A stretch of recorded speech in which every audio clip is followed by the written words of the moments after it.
Placebo. Stefan, welcome. Hi. Welcome back to Werchter.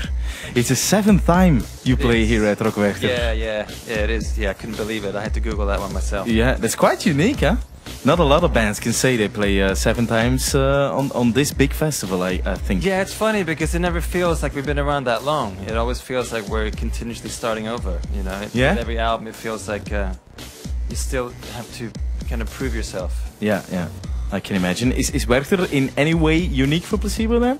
It's like a classic festival. It feels like it's got it right, you know, from the atmosphere and the crowd, which tends to be quite non-aggressive and quite friendly and sort of quite communal, you know, and I think that translates to the backstage as well, which is quite communal. You know, it's a bit like a little village back there. Yeah. And just classic lineups from way back, you know. Yeah, that's true. Like Depeche Mode played here, The Cure, you know, and Iggy Pop and PJ Harvey and. It's a good festival to be on. I think it's one of the classics in Europe. Yeah. Down in history for sure. Yeah. You just said we have to reinvent ourselves every time. In 2016, Placebo exists for 20 years. Since I am going to festivals, Placebo was always on the bill. It's quite funny, I think. How do you explain that consistent success of Placebo?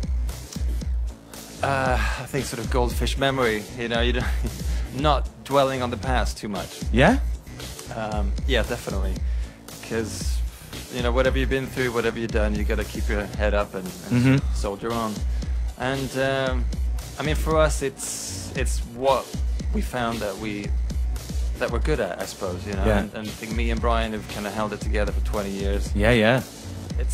We wouldn't be here if we didn't share that respect for each other, and that we still felt that we had something to say. Yeah, can you say you're still friends as well? I mean, do you do things together when you're not touring, or? It goes deep, you know. It's a very special relationship that we have. You know, I'd liken it more to like a marriage.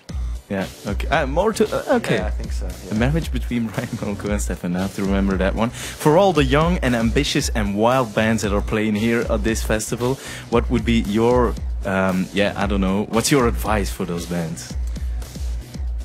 Well, I just remember when we started out, we were quite unfashionable and we just didn't fit into any kind of scene. Back in the 90s, and I think we kind of thrived on that, and the more negative reviews we got, the more we kind of realized, well, it's better to get reviews than not to get reviews, and for people to talk bad about you than to be indifferent. So I think every publicity is good publicity.